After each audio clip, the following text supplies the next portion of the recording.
Incidents of kidnapping and ransom is now very common, with the case resonating perfectly with present-day reality, even though this offense was committed 10 years ago. Kelvin Onara, Frank Eziokwu, Michael Omonigo, a chief priest who oversees a shrine in Kokori, a community in Delta State, and Arona Momo, at large, are the original four accused of conspiracy to commit acts of terrorism, kidnapping of persons, and escape from lawful custodies and the likes. The suspects, particularly Kelvin and Frank, allegedly masterminded in 2013 the kidnap of Mike Ozekhome, who paid the sum of 40 million naira, both in dollars and naira bills, while he was held in captivity for 3 weeks. Ozekhome identified the man as being among his captors at some point during the trial, before sentencing Kelvin and Frank pleaded for mercy from the judge before handing down the sentence. Justice Nyako said unemployment was no excuse for taking to a life of crime, scolding Kelvin Onara for infidelity as he was arrested with a lady in a hotel room in Port Harcourt, even though he is married. Being first-time offenders, the judge handed a 20 years sentence to the two men effective from late 2013 when they were taken into custody by the Department of State Service. Michael Omonigo, the chief priest, and Aruna Momo were discharged, but Momo, however, still has a case to answer for escaping from lawful custody. It started before Honorable Justice Ademola.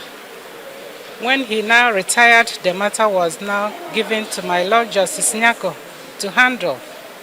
It has been a very tough time for our officers of the criminal justice system, and to equally tell the public that the officers of criminal justice system are still working.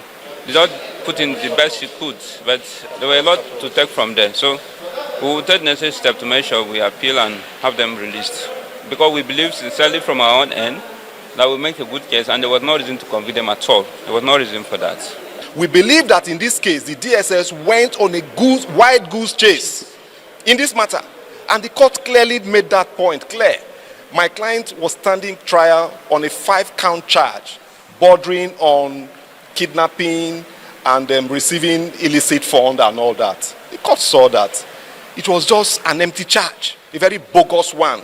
They were just making sporadic arrests, and unfortunately my client was there at the time and he was arrested.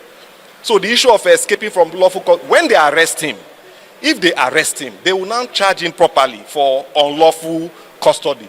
Then we will now represent him, do you understand me, and determine whether that custody in itself was lawful.